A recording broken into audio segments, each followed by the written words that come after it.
So we are in Plymouth, and we are a saltwater only store as of right now. We did venture into freshwater for a little while. However, I felt like there were other stores that did it better, so I stuck with what I knew the most. And so that's what I'm here at your freshwater convention to talk about saltwater tanks. So, like I said, it's a smaller group, so if there's anything that you have questions on right away, just interrupt me, it's fine, we're pretty casual. But at the end of the talk today, I'm going to hope that I've converted you all to the dark side. And that will be of the saltwater aquarium. And actually, that's not my intention at all. I want to inspire you, to inform you, to help you get the resources that you need to make good decisions when you're purchasing or delving into the saltwater world. As Mike had said, it is different, but there are a lot more similarities than you would think between freshwater and saltwater. And so you guys are already one step ahead, knowing a lot of the same things for freshwater do apply, but there are a few differences. So we'll go through those. I'm just going to cover basically what I'm going to go through, the top 5 saltwater questions we get all the time, so that I know sometimes when we open up the floor and say, hey, do you have questions you don't want to ask? I'll answer them anyway. Top 5 tips and tricks that I've learned over the last 26 years, including how to save some money, how to make some money having a saltwater tank. And then last but absolutely the most important is resources.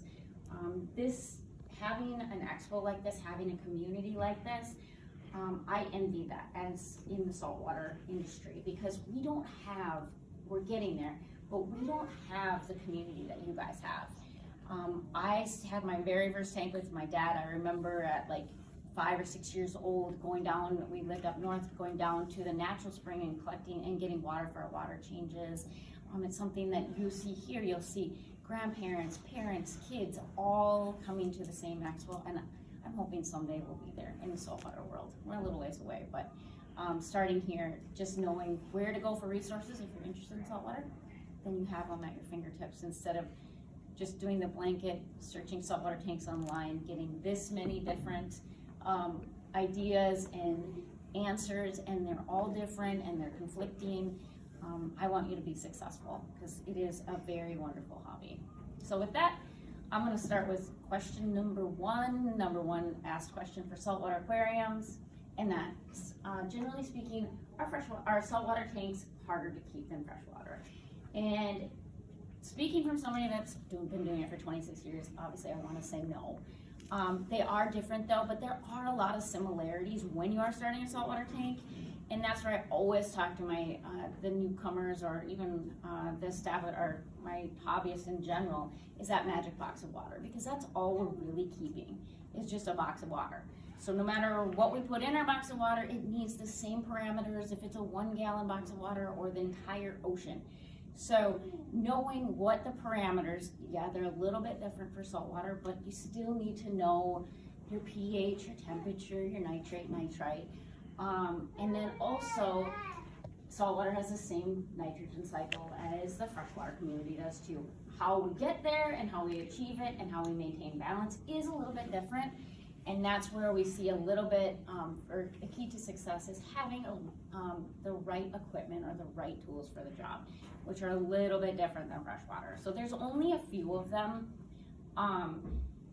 So you'll see it does look a little bit different. A lot of you with freshwater are familiar with sump systems, but having the right filtration is really important for balance. So having a sump or what you guys probably call a wet-dry filter is important, and it is ideal. Trying to use a canister filter or a hang-on back filter, can you do it? Yes. Will you be successful? Maybe. So doing it, just having the right equipment is really important. Also with that, this piece of equipment here is called a protein skimmer. You can read about it all day long. Some people say you need one, some people say you don't. What I say to that is show me your tank. So look at tanks that don't use protein skimmers, look at tanks that do. It is absolutely essential for fish only and for reef tanks, so don't skip out on that piece of equipment. And then lighting. Corals, just like plants, are photosynthetic, so they need specific spectrums, intensities, and not all light is created equal. So we'll go through that a little bit more, but I always use the example, if you go outside in the winter, yes, it looks beautiful and sunny, but am I gonna go get a suntan outside? No, I'm gonna get frostbite. So just because it looks really, really sunny outside doesn't mean it's the same intensity as if I were to go, I just got back from Costa Rica, go stand outside for half an hour there, I'm gonna turn into a burnt lobster. So knowing what and having the right lights for a reef tank is really important. And then obviously, I'm gonna say it anyway because you can't, and it's not a dumb question, but you can't use table salt with a saltwater aquarium. So there's so many synthetic sea salts out there. It's super easy. You don't have to, it's not like chemistry where you just basically mix your salt with your water and add it to your tank. But knowing that there's specific salts for your tank is very important. So again, I'm gonna reiterate, having the right tools for the right job will make our saltwater just as easy. It's not any harder. It's just a little bit different. Do you guys have any questions on that one? So with that, you can make your tank as crazy, complex, or simple as you want. So this is a project we just did. It's an 800 gallon. We had to take a forklift. That was really, really fun. It weighed over 2,000 pounds. And this is just the backside. This is the plumbing through the floor. So you don't have to make it obviously crazy, but you can make it fun. A lot of engineers get into it to tinker and play. Also, you can automate the crap out of it. So if you want to, but you don't have to. And I'm gonna go through some equipment too that you can use for freshwater too as well to do even automatic water changes. A lot of you with discus or planted tanks, CO2 or pH control. There's a lot of crossover between equipment that maybe you didn't even know about. But again, question number 2 is, are saltwater tanks expensive? And the answer, I see a lot of yeses. The answer is yes and no, it depends. But doing it wrong, there's no more literal way to waste your money and to flush your money down the toilet than to take a dead fish or a dead coral and flush it down the toilet. So in order to prevent that, having a plan and making it be something, picking the right size aquarium for you is a great place to start. So if you have room for a huge tank but a budget for a small tank, do a small tank. Do the tank that fits all of your needs instead of trying to work into it. Also, buy it right the first time makes things less expensive. So if you want a reef tank but you can't afford the lighting today, so you buy a cheaper version for $50 and then in a year and a half from now you're not successful, so you end up buying the lights that were recommended anyway for $150. Now you paid $250 or $200 for a $150 light. So even if it takes a little bit longer to set up your tank, do it right the first time. You won't regret it that way. And there are some unique opportunities that make it less expensive that we'll talk about at the very end. Much like you guys, we have frag swaps. Also coral farming and propagating corals has become very, very popular. So the option to make money as you succeed in the hobby is something that is very real. So it makes the hobby less expensive, more fun, and it just makes it feel more rewarding. Question number 3 is time commitment. Can saltwater tanks be more time consuming than freshwater tanks? Yes and no. Again, just like your bathroom, your kids' bedrooms, anything else, you wait a really long time to do maintenance, it's going to take twice as long to do it. So sticking to your schedule, just like you do with freshwater, maintaining your basic daily needs aren't any different than freshwater. Feed your fish, check your temperature, scrape your algae, and then do your water changes, clean your equipment, quarterly, semi-annually, and there, depending on your system, if you have a reef tank or if you have a fish only tank, if you have to clean decorations or dose, there's some differences there, but really the time commitment is no different. But I'm guessing in a busy society where time is whatever, it's important to get your family involved. So there's a reason, my kids, you can see They help me with fish feeding. They can go fill auto top-offs, they can clean skimmers, and that's the second picture is me and my dad. I actually, back in the day, you could bring your daughter to work day. Well, I brought my dad to work day, and I made him help me do a tank move. And also, you want to get your friends involved, bring some wine, beer, they'll help you too. It's pretty amazing. So, time commitment, you can make it a social event as well. And question number 4, people come in all the time. How many fish can I have? I'm gonna do a 50 gallon. I can't answer that for you. The way that I start with that though is saying, you know, true or false, because a lot of people come in, well, don't the fish just grow to the size of the tank? And that is false. So planning ahead, knowing what I always say is start with the fish that you absolutely want. So if you want Nemo, you can do a smaller tank, you can do a bigger tank. If you want Dory, you can't do a smaller tank. They actually get this big, even though they start off this big. So knowing what fish you want, building your tank around it, that will depend on what fish you want, or that you can have. But knowing that there are tons of options. So in the bottom right corner, that mandarin goby is actually this big. You can add them to nano tanks, you can add them to big tanks. Going back to the magic box of water, as long as the water parameters and the food sources are what they need, you're good to go. So do your research first, and don't buy fish just because they're on sale or you got a great deal or your friend had it and you're with the hopes of I'm gonna get a bigger fish tank later. They don't thrive. And last question, and that's kind of where you all are here, is like, where do you even start? So you click on how to start a saltwater tank and you get a laundry list of things and a whole bunch of conflicting information. And so that's where I want to really focus on a few tips and tricks. There's 5 of them that I learned through the last almost 3 decades, so that you guys can make good decisions, one decision, and then be successful. Because I always tell, like I tell my customers, I want you to be successful because you'll see if you come to the store, if you know me personally, I love this hobby. I love the fish.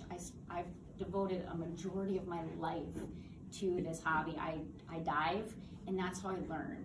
I go and see where these things come from, and then try to create the same habitats. So learning from that, also learning from the outbuilding that's now at my house that's considered a graveyard, or what my husband likes, a history museum of equipment that I've tried and that has not worked or is obsolete. So I can tell you those things too, so things to not buy and things that you should look for, so that you don't have to make it. It's an expensive hobby, aquarium in general. You don't want to have to make other bad decisions on that. So mentioned it before, but having a plan, this is where you should start. And I always start with the 4 Ps, and that's picking your place in your house. So a lot of times, as Mike mentioned, he has 60 tanks. I call it multiple tank syndrome, or MTS. Most of us have it, but finding a spot, especially if it's going to be your first tank, finding a spot in your home that you're going to be able to enjoy it, that you're going to be able to watch it. Don't put it in the corner at the end of your stairway that you're like, oh, it'll just fit in here for now, because you won't go and visit it. You won't go and look at it and become a chore. So pick a spot that you want to showcase, home, office. There's tons of different sizes. You can put them anywhere. So just picking the right place is a great place to start. And then knowing your priorities. So knowing if you want a fish-only tank or a reef tank. Do you guys know the difference between the two? So fish-only tanks would be where you have only fish species. So if you do come to the store, you'll see we have a huge 400-gallon display, and they have really big fish. A lot of those are to keep our personal collection. A lot of those, though, will eat your corals. So that's the difference between fish only and a reef tank. So fish only, generally you can have puffers, you can have triggers, and I can show you pictures of all of these things that you can't put in a reef tank because they'll eat your corals, they'll eat your inverts, they'll eat your other fish. So knowing the difference and knowing what you want and starting off that way, because it'll depend on your equipment too. and then make your purchase. So don't purchase first and then try to figure out all the rest later. So I'll go through companies too that I recommend, products that I recommend, and then so you only have to do it once. And then the worst P word, but the most important P word, and that's patience.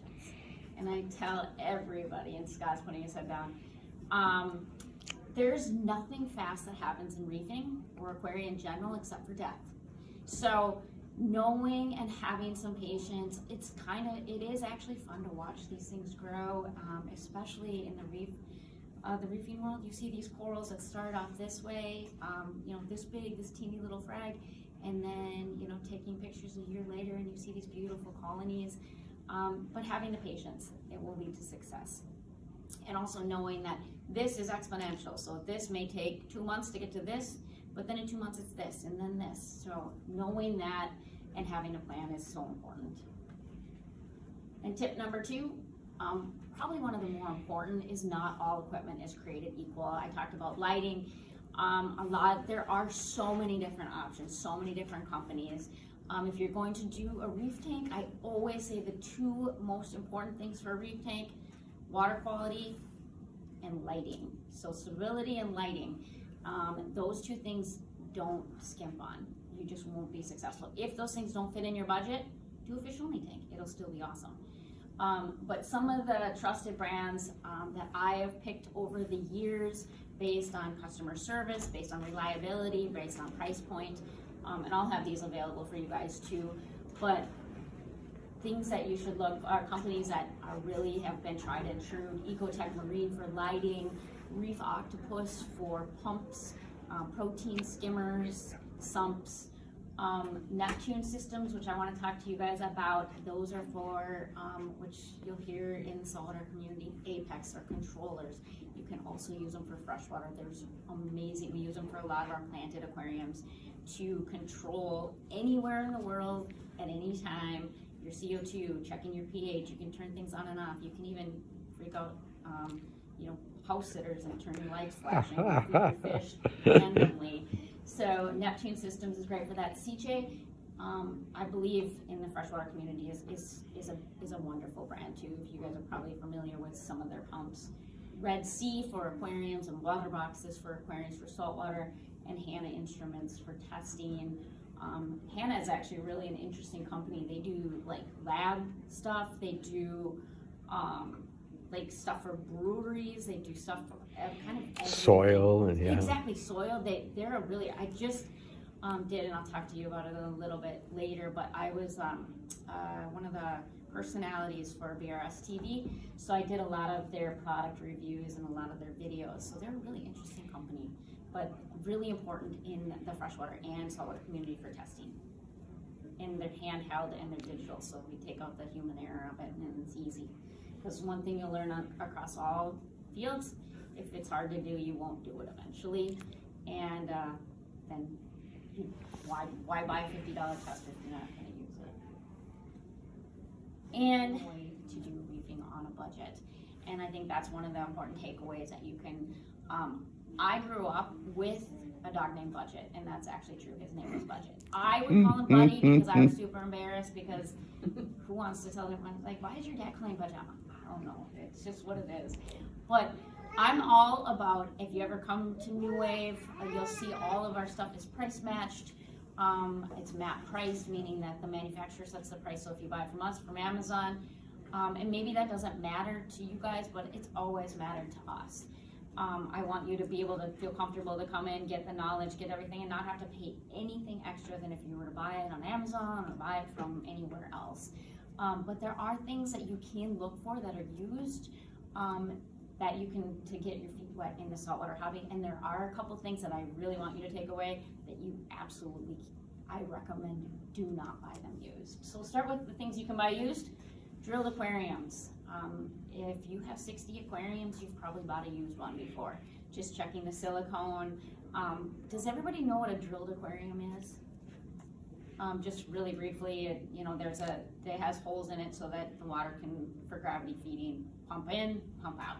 So that's really important for saltwater, because generally speaking, even if you have which is really popular now, the all-in-one tanks, everything you have to put in that back area, you need the same amount of equipment in that back area as if you were to put it underneath. So it's just easier, and then it's easier to maintain as well when it's underneath. Protein skimmers. The good thing about this industry in general is protein skimmers and LED lights. If you pick from the brands that are up there, generally speaking, they are great brands and they last for a really, really long time. So if you can find used equipment within those areas, by all means, pick it up and use it. And then power heads too. It's always nice to have an extra power head or two. But pieces of equipment that I would never recommend for you to buy used. It doesn't want me to tell you about Uh-oh. There you go. Heaters. Yeah.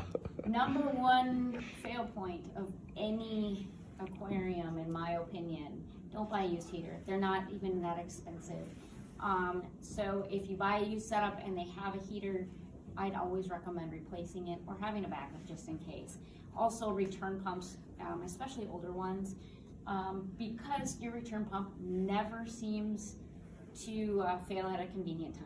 So it'll always be on like a Sunday night when nothing's open and you're freaking out and there's water all over the floor. I've gotten several calls from this guy. With things like that happen. So if you're buying used setups, I'd recommend buying a new return pump. A lot of them have a lot great, especially CJ. If you register their pumps, they warranty them for like 5 years. So, and then never, ever, ever reuse substrate. It's not worth it. There's so much bacteria and fauna and everything, and when you pick that up, sit it in a bucket. If you really want to know why not to use it, let it sit there for a week and then open up the bucket. You'll understand. It smells absolutely terrible. So what you'll be doing is setting yourself up for nitrate, phosphates, a whole bunch of problems. Just get new substrate, which is not the same as freshwater substrate. So an aragonite-based sand or crushed coral is what you're looking for. Tip number 3, and this is what we were talking about a little bit earlier, is don't be afraid of technology. Yes, it can be expensive in the beginning, but you're putting all of this into your investments. I always use my example of my dog. If somebody would have put a price tag on my dog and said this dog over its lifetime is going to cost you $26,000, I would have said no, I'd pass on him. But over time, I fell in love with him. So you, over time, will spend money on your fish tanks. You'll buy corals, you'll buy fish, and then just being able to protect yourself, knowing and being able to control it, there's something to be said about that. So don't be afraid. If it's not part of what you guys want, that's totally fine too, but it does transfer to both freshwater and saltwater. To be able to monitor your pH, your salinity. There's now what we've been waiting for several years is the Trident, where it actually tests your water and can dose.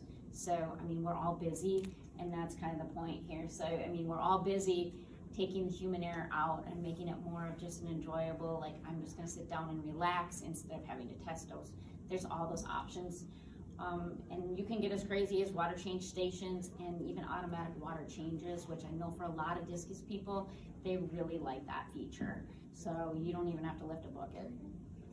But working smarter also is asking for help. You know, come to New Wave, go to your local fish store, anywhere. Ask people for advice. Ask them to help if there's something you're not understanding. Just instead of just kind of throwing the towel in, ask for help. Also, knowing that there's maintenance plans, vacation feedings, all those types of things, we do offer that as well. So if you're getting started and you're not quite sure you're doing it right, have us come do a consult and see where it goes from there. And also get your kids involved. I can't reiterate that more because it takes some pressure off of you, but it also, that's our future of any of the aquarium hobby is our kids.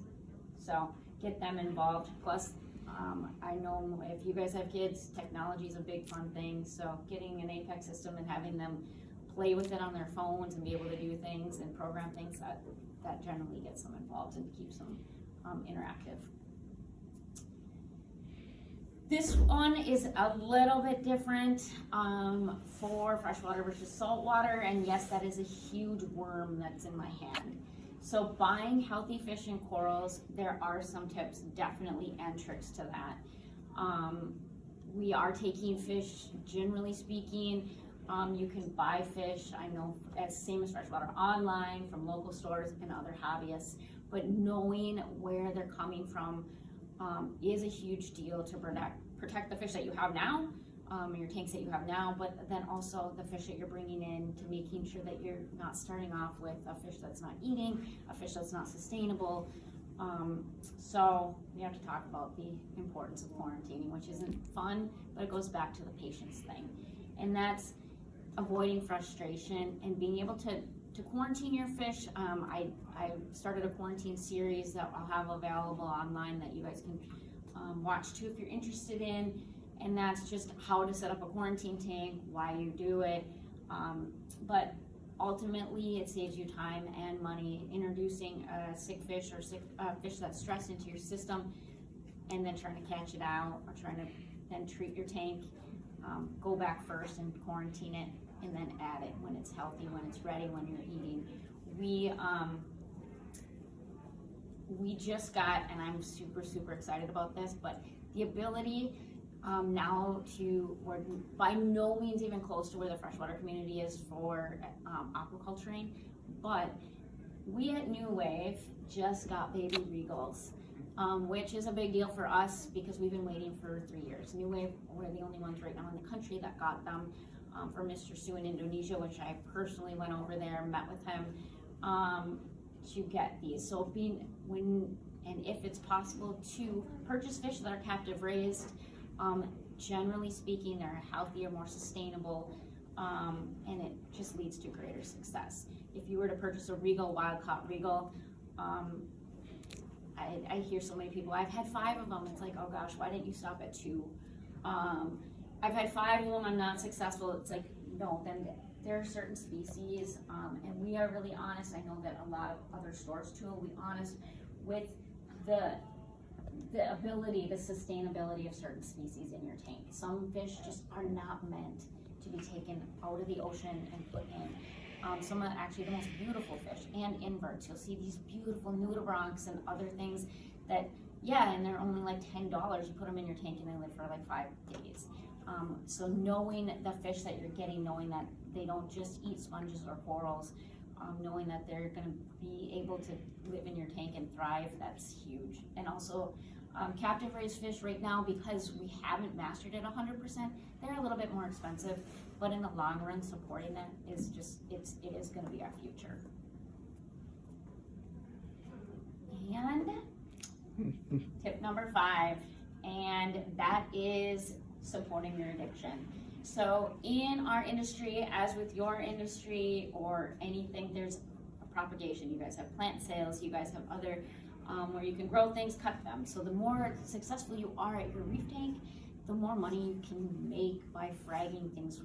We have an organization, which I'll show on the next slide, TCMAS, which is the Twin City Marine Aquarium Society, where they have frag swaps, much like your plant swaps. So grow your corals, go get some extra cash, and buy more corals or buy more salt or whatever you want. But come check it out if you haven't. We have started our coral farm. We are moving facilities, but you'll see Caesar in the bottom lower right corner, big troughs where we take coral colonies, we cut them up, and then we sell them that way too. So it allows, we call them bank tanks as well, not money bank tanks, but bank tanks like if something were to happen to a colony that we can't ever get again, we put them in other people's aquariums so that we can keep them in the hobby. So yeah, we have huge troughs in the back where we grow tons of different species, all different kinds of corals. It's a really interesting thing. So if you do come into the store, ask to see the coral farm. It's like a mad scientist lab kind of, and we have a husbandry team just devoted to that. You can see me up in the upper corner with huge colonies. So the more successful that you are, the more that you can frag, the more that you can help the community and learn and grow, and it makes it worth it. And we call it our Project Homegrown as well. So we, you bring in stuff, you can get store credit for a lot of things. So like anemones are one thing that naturally swim on. You don't have to do anything for them. So buy one nem and You got 5 more in a year, bring them in, we'll give you money for them. So with that, I think the one and the most important thing before starting any saltwater tank on how to do it, no matter what, is having resources, having societies, having meetings, knowing the right people, the right places to go. So there's a couple local places I want to target for you guys, and then a couple forum-based that would be a really great place for you guys to start. Of course, I'm going to plug us. We have an amazing New Wave team. We have Caesar, who I always tease, he could grow corals in a toilet. He has magic, like a green thumb for corals. He's a wealth of knowledge. Most of us have been in the hobby for at least 10 years. So we've made a lot of mistakes, but we've also been really successful. We have our maintenance team, and even our store managers. We spend a lot of time training. BRS TV, you guys will be, if you're ever into saltwater, they don't sell a lot of freshwater stuff, but Bulk Reef Supply, I'm sure you're all very familiar with them. They are local here in Golden Valley, but I've done a ton of videos for them. So if you're looking for how to frag a coral or how to start a refugium, there's a whole bunch on their YouTube channel as well. And if you just really want to hear me talk about more things, go there. TCMAS, which is a local forum and a local community where you'll find a lot of things. So you can find used equipment, you can find friends, you can find information. Nick and Amy are very involved with that. So I just think it's a really great place to start. Also, just having that sense of community, especially in a time, with COVID and all the weirdness that's happening in the world. Fellow fish nerds, all of these places. Reef builders, so when you're searching things online, reef builders and Reefs to Reef are great forums for basically anything. You'll see these huge long threads, but you can really type in anything and you'll get a lot of really, really good information that has been vetted so that you don't have to worry about bad information. So those would be great places that I would recommend to keep you guys informed, get you up to date, get you started.